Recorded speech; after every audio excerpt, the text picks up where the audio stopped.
30 ದಿನಕ್ಕೆ ಹಾಕೊಂಡ್ರೆ ನಮಗೆ ಟೋಟಲ್ 57,600 ರೂಪಾಯಿ ಆಗುತ್ತೆ. 30 ದಿನಕ್ಕಾದರೆ 3,850 ರೂಪಾಯಿ ಬರೀ ಕುರಿಗೆ ಆಗುತ್ತೆ. ಇಂಟು 30 ಹಾಕಿದ್ರು 3,840 ಆಗುತ್ತೆ ಗೈಸ್. ಇವಾಗ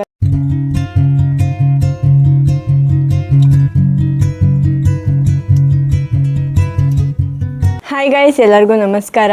ನನ್ನ ಚಾನಲಲ್ಲಿ ಒಂದು ವಿಡಿಯೋ ಹಾಕಿದ್ದೆ, ನಮ್ಮ ಫಾರ್ಮ್ನ ಖರ್ಚು ವೆಚ್ಚ ಮತ್ತು ಆದಾಯ ಎಷ್ಟು ಬರುತ್ತೆ, ಖರ್ಚು ಎಷ್ಟಾಗುತ್ತೆ ಅಂತೇಳಿ. ಅದಕ್ಕೆ ತುಂಬ ಜನ ಇನ್ಸ್ಟಾಗ್ರಾಮಲ್ಲೂ ಕಮೆಂಟ್ ಮಾಡಿದರು, ಹಾಗೆ ಯೂಟ್ಯೂಬಲ್ಲೂ ಕಮೆಂಟ್ ಮಾಡಿದರು. 21,000 ಲಾಸಲ್ಲಿ ನಡೀತಾ ಇದೆ ನಿಮ್ಮ ಫಾರ್ಮು ಅಂತೇಳಿ.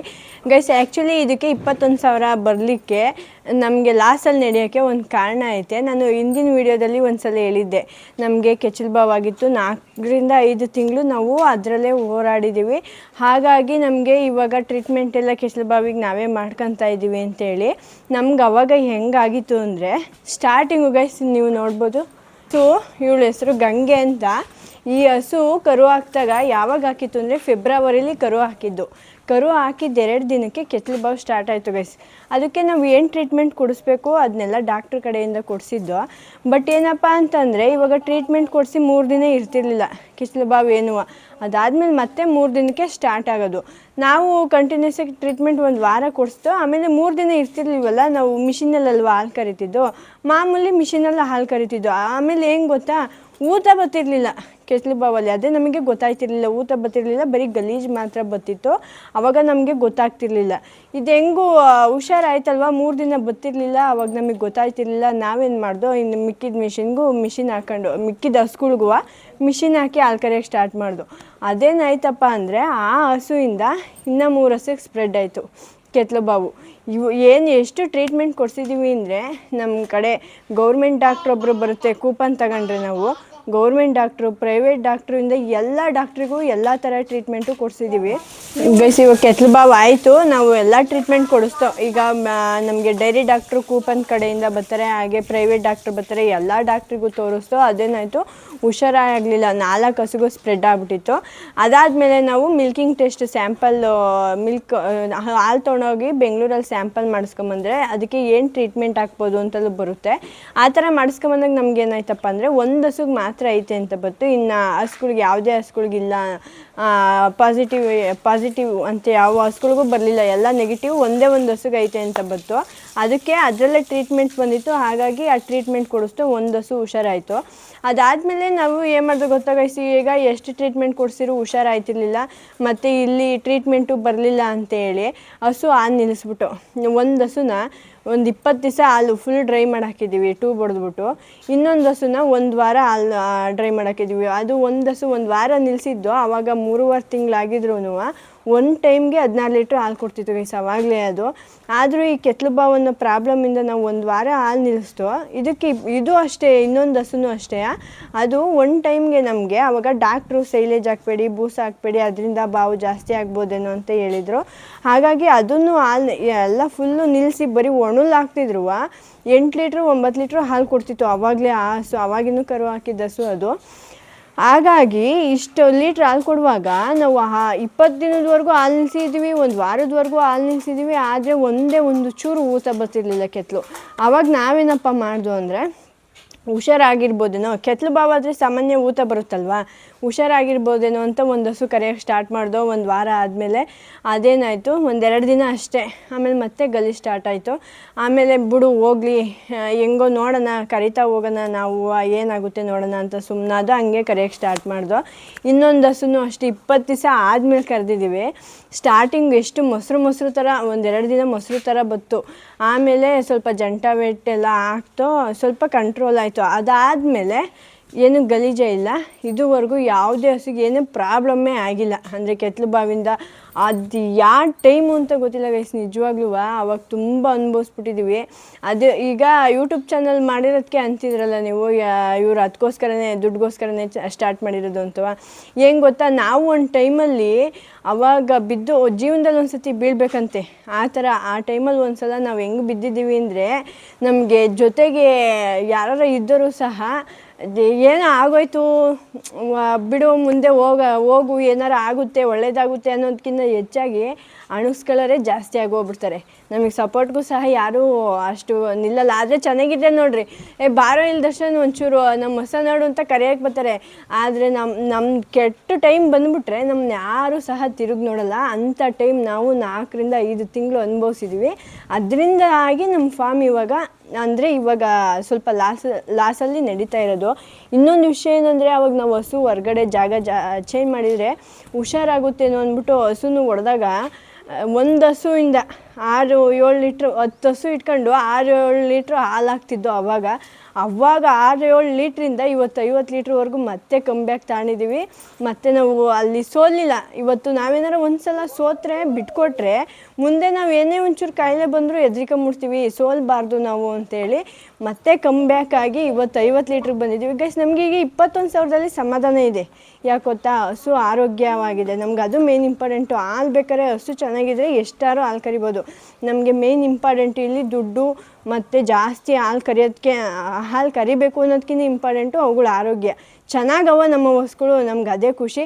21,000 ಆದಾಯನೇ ನಮಗೆ ಖುಷಿ. ಪರವಾಗಿಲ್ಲ, ದೇವರು ಇಷ್ಟು ದಿನ 1 ವರ್ಷ ನಾವು ಪಡ್ಡೆ ಸಾಕಿದ್ದೀವಿ. ಆವಾಗ ನಾವಿನ್ನೂ ಈ ಫಾರ್ಮ್ ಸ್ಟಾರ್ಟ್ ಮಾಡಿ 2 ವರ್ಷ ಹತ್ರ ಆಗಕ್ಕೆ ಬರ್ತೈತೆ ಅಷ್ಟೇ. 1 ವರ್ಷ ಪಡ್ಡೆ ಸಾಕಿದ್ದೀವಿ. ನಾವು ಈ ವರ್ಷವೂ ಪಡ್ಡೆನೇ ಸಾಕಿದ್ದೀವಿ ಅಂತ ಅನ್ಕೋತೀವಿ. ನಮಗೇನು ಬೇಜಾರಿಲ್ಲ. ನೋಡೋಣ, ದೇವರು ಇಷ್ಟೆಲ್ಲ ಕಷ್ಟ ಕೊಟ್ಟು ಮುಂದೆ ಒಂದಿನ ಒಳ್ಳೇದು ಮಾಡ್ತಾನೇನೋ ನಂಬಿಕೆ ಅಷ್ಟೇ ಗೈಸ್. ಇದ್ರ ಮೇಲೆ ನಿಮ್ಗೇನಾದರೂ ನಾನು ಸುಳ್ಳು ಪಳ್ಳು ಹೇಳಿದ್ದೀನಿ ಅಂತ ಅನಿಸಿದರೆ ನೋಡಿ, ನಾನು ಸುಳ್ಳು ಹೇಳೋ ಅವಶ್ಯಕತೆ ಇಲ್ಲ. ನಮ್ಮ ಫಾರ್ಮ್ ವೀಕ್ ಆಗಿರೋದಕ್ಕೆ ಇದೇ ಮೇಯ್ನ್ ಕಾರಣ.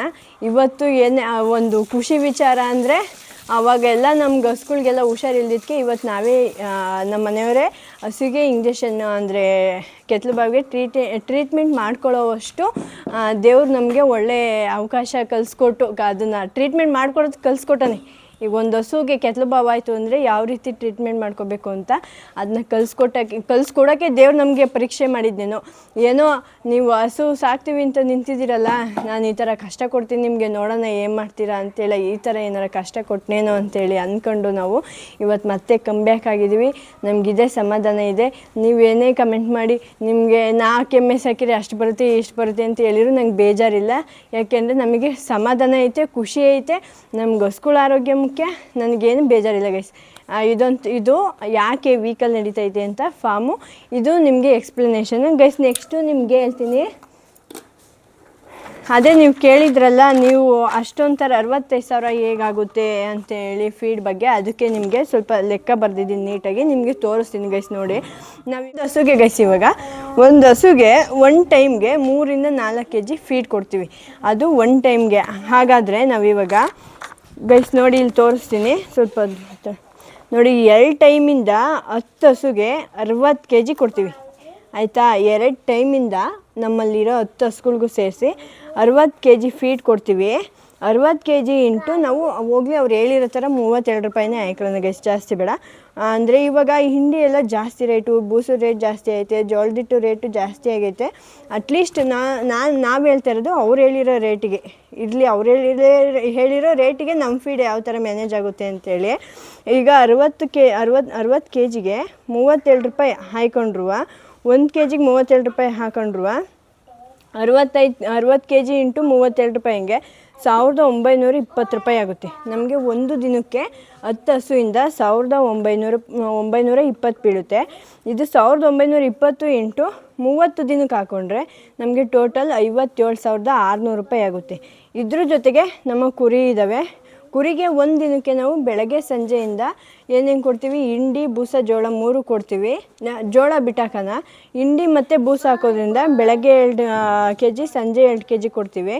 ಒಂದು ದಿನಕ್ಕೆ 4 kg ಫೀಡು 32 ರೂಪಾಯಿ ಹೆಂಗೆ ಹಾಕಿದ್ರು 128 ರೂಪಾಯಿ ಆಗುತ್ತೆ. 128 ರೂಪಾಯಿ 30 ದಿನಕ್ಕಾದರೆ 3,850 ರೂಪಾಯಿ ಬರೀ ಕುರಿಗೆ ಆಗುತ್ತೆ. ನೆಕ್ಸ್ಟು ಕರಿಗೆ ಬರೋಣ ಗೈಸ್. ನಮ್ಮಲ್ಲಿ ಒಂದು ಕರು ಇದೆ. ಆ ಒಂದು ಕರುಗೆ ನಾವು 4 kg ಫೀಡ್ ಕೊಡ್ತೀವಿ 2 ಟೈಮಿಂದ. ಬೆಳಗ್ಗೆ 2 kg ಸಂಜೆ 2 kg 4 kg ಫೀಡ್ ಕೊಡ್ತೀವಿ 2 ಟೈಮಿಂದ. 4 kg ಇಂಟು 32 ರೂಪಾಯಿ ಹಾಕೊಂಡ್ರು 128 ರೂಪಾಯಿ ಆಗುತ್ತೆ. ಇದನ್ನ 1 ತಿಂಗಳಿಗೆ ಲೆಕ್ಕ ಹಾಕೋದಾದರೆ 128 ಇಂಟು 30 ಹಾಕಿದ್ರು 3,840 ಆಗುತ್ತೆ ಗೈಸ್. ಇವಾಗ ನೋಡಿ, ಲೆಕ್ಕ ಹಾಕ್ಕೊಳ್ಳಿ ನೀವೇ ಬೇಕಾದ್ರೆ. ನೋಡಿ ಇಲ್ಲಿ ನಾನು ಲೆಕ್ಕ ಹಾಕು ತೋರಿಸಿದ್ದೀನಿ. ಹಸುಗೆ 27,600 ಆಗುತ್ತೆ, ಕುರಿಗೆ 3,850 ಆಗುತ್ತೆ, ಕರಿಗೆ 3,840 ರೂಪಾಯಿ ಆಗುತ್ತೆ.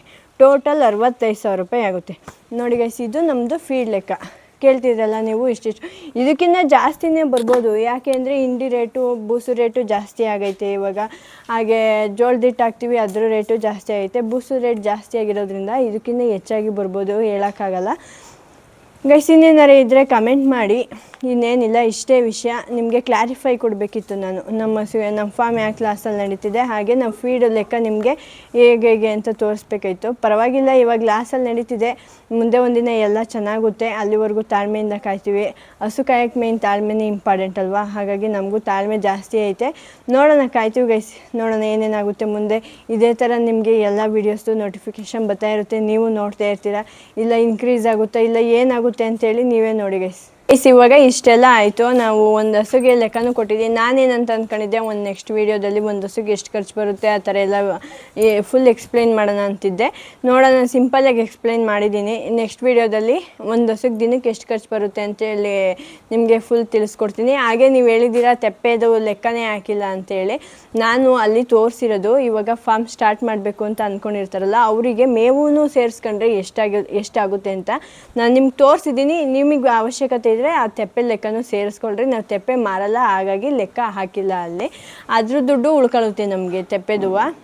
ಅಂದರೆ ಮಾರಿದರೆ ತಾನೇ ದುಡ್ಡು ಬರೋದು, ಅದೇನು ಇನ್ಕಮ್ ಇಲ್ಲ. ಅದಕ್ಕೋಸ್ಕರ ನಾನು ಹಾಕಿಲ್ಲ. ನಿಮಗೆ ಅವಶ್ಯಕತೆ ಇದ್ದರೆ ಅದನ್ನೂ ಹಾಕಬೋದು ಗೈಸ್. ಇನ್ನೇನಿಲ್ಲ ಗೈಸ್, ಈಗ ನೆಕ್ಸ್ಟು ಒಳ್ಳೊಳ್ಳೆ ವೀಡಿಯೋಸ್ಗಾಗಿ ನಮ್ಮ ಫಾರ್ಮ್ ಬಗ್ಗೆ ನಿಮಗೆ ವೀಡಿಯೋಸ್ ನೋಟಿಫಿಕೇಷನ್ ಬರಬೇಕು ಅಂದರೆ ಒಳ್ಳೊಳ್ಳೆ ಮಾಹಿತಿ ವೀಡಿಯೋಸ್ನೇ ಹಾಕ್ತೀನಿ. ನಾನು ಸುಮ್ಮನೆ ಯಾವುದು ವೀಡಿಯೋಸ್ ಹಾಕಲ್ಲ, ಅನ್ನೆಸೆಸರಿ ಅದು ಇದು ಅಂತೇಳಿ ಮಾಹಿತಿ ಕೊಡೋಕ್ಕೋಸ್ಕರನೇ. ಆಮೇಲೆ ಈಗ ನಮ್ಮ ಥರ ಸೋತಿರ್ತಾರಲ್ಲ ಅವರಿಗೋಸ್ಕರ, ಈಗ ನಾವು ಕೆತ್ತಲು ಬಾವಾಗಿ ಇನ್ನೊಬ್ಬರೊಬ್ಬರಾಗಿದ್ರೆ ಇವಾಗ ನಾವು 3 ಕಾಸಿಗೆ ಹಸ್ಗಳು ಮಾರಾಕ್ಬಿಡ್ಬೋದು. ಆದರೆ ಮತ್ತೆ ಅಂಥ ಹಸ್ಗಳು ತಂದು ಕಟ್ಟೋದು ತುಂಬ ಕಷ್ಟ ಗೈಸ್. ಅದಕ್ಕೋಸ್ಕರ ನಾವು ಅವತ್ತು ಹಸು ಉಳಿಸ್ಕೊಳ್ಳೋಕ್ಕೋಸ್ಕರ ಹೋರಾಡಿ ಇವತ್ತು ಹಸ್ಗಳನ್ನ ಉಳಿಸ್ಕೊಂಡಿದ್ದೀವಿ. ಆದರೆ ನಮ್ಮ ಪರಿಸ್ಥಿತಿಲಿ ಏನಾರ ಕೈಲಿ ಕಾಸಿಲ್ದ ಅಂದಿದ್ರೆ ನಾವು ಮಾರೋ ಪರಿಸ್ಥಿತಿ ಬರ್ತಿತ್ತು. ಹಾಗಾಗಿ ನಮ್ಮಂಥ ರೈತರಿಗೆ ಹೆಲ್ಪ್ ಆಗಬೇಕು. ನಾವು ಸ್ವಲ್ಪ ವಿಷಯ ಶೇರ್ ಮಾಡಿಕೊಂಡ್ರೆ ಅವ್ರಿಗೂ ತಲುಪುತ್ತೆ. ನಮ್ಗೆ 2 ವರ್ಷ ಬೇಕಾಗಿರಲಿಲ್ಲ ಗೈಸ್ ಯೂಟ್ಯೂಬ್ ಚಾನಲ್ ಮಾಡಬೇಕು ಅಂದರೆ, ಆವಾಗಲೇ ಸ್ಟಾರ್ಟ್ ಮಾಡ್ಬೋದಿತ್ತು. ನಾವು ಕೆಳಗೆ ಬಿದ್ದು ಎದ್ಮೇಲೆ ಯಾಕೆ ಸ್ಟಾರ್ಟ್ ಮಾಡಿದ್ದು ಅಂದರೆ, ನಮಗೆ ಗೊತ್ತಿರೋ ವಿಷಯ ಸಾಕಷ್ಟು ಸ್ವಲ್ಪ ಗೊತ್ತಿರುತ್ತೆ. ಅದನ್ನು ಇನ್ನೊಬ್ರಿಗೆ ಹೇಳ್ಕೊಟ್ಟು ಅವರಿಂದ ನಾವು ಕಲಿಬೇಕು ಅನ್ನೋ ಉದ್ದೇಶ ಇಟ್ಕೊಂಡು ಮಾತ್ರ ಯೂಟ್ಯೂಬ್ ಚಾನಲ್ ಸ್ಟಾರ್ಟ್ ಮಾಡಿರೋದು. ನೀವು ಸಪೋರ್ಟ್ ಮಾಡಿದರೆ ಇನ್ನಿತರ ಬೇರೆ ಬೇರೆ ವಿಷಯದ ಬಗ್ಗೆನೂ ಸಹ ನಾನು ವಿಡಿಯೋ ಮಾಡ್ತೀನಿ. ಯಾವುದೇ ರೀತಿ ನಿಮಗೆ ಡೌಟ್ ಇದ್ದರೆ ಕಮೆಂಟ್ ಮಾಡಿ, ಅದ್ರ ಬಗ್ಗೆನೂ ನಾನು ತಿಳಿಸ್ಕೊಡ್ತೀನಿ.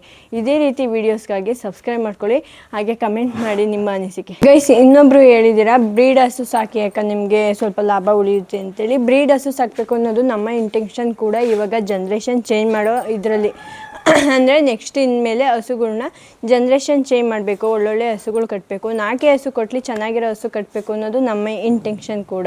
ಹಾಗಾಗಿ ನಾವು ಈಗ ಒಂದು ಹಸು ತತ್ತೀನಿ ಅಂತ ಹೋದರೆ ಬ್ರೀಡಲ್ಲಿ 1.5 ಲಕ್ಷ 2 ಲಕ್ಷ. ನಿಮಗೂ ಸಾಮಾನ್ಯ ಗೊತ್ತಿರೋ ಅಂಥ ವಿಷಯನೇ. ಇವಾಗ ಹಸುಗೆ ಒಳ್ಳೆ ಡಿಮ್ಯಾಂಡ್ ಬಂದಿದೆ, ನಾವು ಮಾತಾಡ್ಸೋಕ್ಕಾಗಲ್ಲ ಅಂಥೇಳಿ. ಅದಕ್ಕೆ ನಾವೇನಪ್ಪ ಮಾಡ್ತಿದ್ದೀವಿ ಅಂದರೆ ನಮ್ಮ ಹಸುಗಳಿಗೆ ABS ಸೆಮೆನ್ಸ್ ಕೊಡಿಸ್ತಾ ಇದ್ದೀವಿ. ಇವಾಗ ಒಂದು ಅರ್ಮಡ ಕೊಡಿಸಿದಾಗ ಅದೇನಾಗ್ಬಿಡ್ತು, ಬರೀ ಓರಿಕರನೇ ಹಾಕ್ತು. ಹಾಗಾಗಿ ಅದು ಅರ್ಮಡ ಕರು ಅರ್ಮಡನೆ, ಬಟ್ ಓರಿಕರ ಹಾಕ್ತು. ಇನ್ನೊಂದು ಹಸುಗೆ ಅಟ್ಲಾಸ್ ಕೊಡಿಸಿದ್ದೀವಿ. ಅದು ಇನ್ನೊಂದು 3 ತಿಂಗಳು ಕರು ಹಾಕುತ್ತೆ. 2 ಹಸುಗೆ ಅರ್ಮಡ ಕೊಡಿಸಿದ್ದೀವಿ. ಇವಾಗ ನಾವು ಸೆಮೆನ್ಸ್ ಸ್ಟಾರ್ಟ್ ಮಾಡಿದ್ದೀವಿ. ನಮ್ಮ ಕೈ ಹಸು ತರೋಕ್ಕಾಗಲ್ವಲ್ಲ, ಹಾಗಾಗಿ ನಮ್ಮ ಹತ್ರನೇ ಕರು ಹಾಕಿಸ್ಕೊಂಡು ಅದರಲ್ಲೇ ಬೆಳವಣಿಗೆ ಮಾಡ್ಕೊಳ್ಳೋಣ ಅಂತ ಅಂದ್ಕೊಂಡಿದ್ದೀವಿ. ಇನ್ಮೇಲೆ ಬ್ರೀಡ್ ಸ್ಟಾರ್ಟ್ ಮಾಡಬೇಕು ಗೈಸ್. ಇನ್ಮೇಲೆ ನೋಡೋಣ ಗೈಸ್, ಇಷ್ಟು ದಿನ ಕಷ್ಟಪಟ್ಟಿರೋದಕ್ಕೂ ಬೇರೆ ಯಾವ್ದಾರ ಒಂದು ದಾರಿ ಸಿಗುತ್ತೆ. ಒಳ್ಳೆಯ ರೀತಿಲಿ ಅಂದರೆ ತಾಳ್ಮೆಯಿಂದ ಕಾದು ನಮ್ಮ ಹಸುಗಳಿಗೋಸ್ಕರ ಹೋರಾಡಿ ಹಸುಗಳನ್ನ ಉಳಿಸ್ಕೊಂಡು ಇವತ್ತು ಮತ್ತೆ ಇಲ್ಲೇ ಹಸಿನಲ್ಲೇ ಎದ್ದು ನಿಂತಿದ್ದೀವಿ. ನಮಗೆ ಆವಾಗ ಸ್ಟಾರ್ಟ್ ಮಾಡಿದ್ದು ಹಸು ಸಾಕಾಣಿಕೆ, ಹಸುನಲ್ಲೇ ನಾವು ಮುಂದುವರಿಬೇಕು ಅಂತೇಳಿ. ಅದೇನೋ ಒಂದು ಕೆಟ್ಟ ಟೈಮು ನಮಗೆ 4 ರಿಂದ 5 ತಿಂಗಳು ತುಂಬ ಅನುಭವಿಸ್ಬಿಟ್ಟಿದ್ದೀವಿ. ಅದು ಇವಾಗೂ ನೆನೆಸ್ಕೊಂಡ್ರೆ ಸೀರಿಯಸ್ಸಾಗಿ ನಮಗೆ ಈಗ ಮನುಷ್ಯರಿಗೆ ಏನಾರು ಹುಷಾರಿಲ್ಲ ಅಂದರೆ ಊಟ ಸೇರಲ್ಲ ನಿಮ್ಗೆ ಗೊತ್ತಲ್ಲ ಎಷ್ಟು ನೋವಿರುತ್ತೆ ಮನಸ್ಸಲ್ಲಿ. ಹೋಗಿ ಹಿಂದೆ ಶೆಡ್ ನೋಡಿದ ತಕ್ಷಣ ಎಷ್ಟು ಬೇಜಾರಾಗುತ್ತೆ ಅಂದರೆ ಯಾರು ಹುಷಾರಿಲ್ಲ ಅಂದರೆ ಜೊತೆಗಿದ್ದಾಗ ನಮ್ಗೆ ಎಷ್ಟು ನೋವಾಯ್ತಿರುತ್ತೆ. ಆ ರೀತಿ ಗೈಸ್ ನಮಗೆ ಬೆಳಗ್ಗೆ ಎದ್ದು ಹಾಲು ಕರೆಯೋಕ್ಕೆ ಮನಸ್ಸಿರ್ತಿರ್ಲಿಲ್ಲ. ಹೆಂಗಾಗ್ಬಿಟ್ಟಿತ್ತು ಅಂತಂದರೆ ಅಷ್ಟು ಒಂಥರ ಕತ್ಲೆ ಕವ್ದಂಗೆ ಆಗ್ಬಿಟ್ಟಿತ್ತು ನಮ್ಮ ಜೀವನದಲ್ಲಿ ಅದೊಂದು ಟೈಮು. ಏನೋ ಗೊತ್ತಿಲ್ಲ, ತಾಯಿ ಲಕ್ಷ್ಮೀರು ಮತ್ತೆ ಎಲ್ಲ ಸರಿಯಾಗಿ ಮತ್ತೆ ನಮ್ಮ ಜೊತೆ ಚೆನ್ನಾಗಿದ್ದಾರೆ. ನಮಗೆ ಹಾಲು ಇಂಪಾರ್ಟೆಂಟ್ ಅಲ್ಲ, ಅವ್ರ ಆರೋಗ್ಯ ಚೆನ್ನಾಗಿದ್ದರೆ ಹಾಲು ಚೆನ್ನಾಗಿ ಬರುತ್ತೆ. ನಮಗೆ ಹಸುಗಳ ಆರೋಗ್ಯನೇ ಇಂಪಾರ್ಟೆಂಟ್ ಗೈಸ್. ಇವಾಗ ಸದ್ಯ ಯಾವ ತೊಂದರೆನೂ ಇಲ್ಲ, ಚೆನ್ನಾಗಿದ್ದಾರೆ. ಅದಕ್ಕೆ ಖುಷಿ ನಮಗೆ, ಅಷ್ಟೇ ಸಾಕು ನಮಗೆ.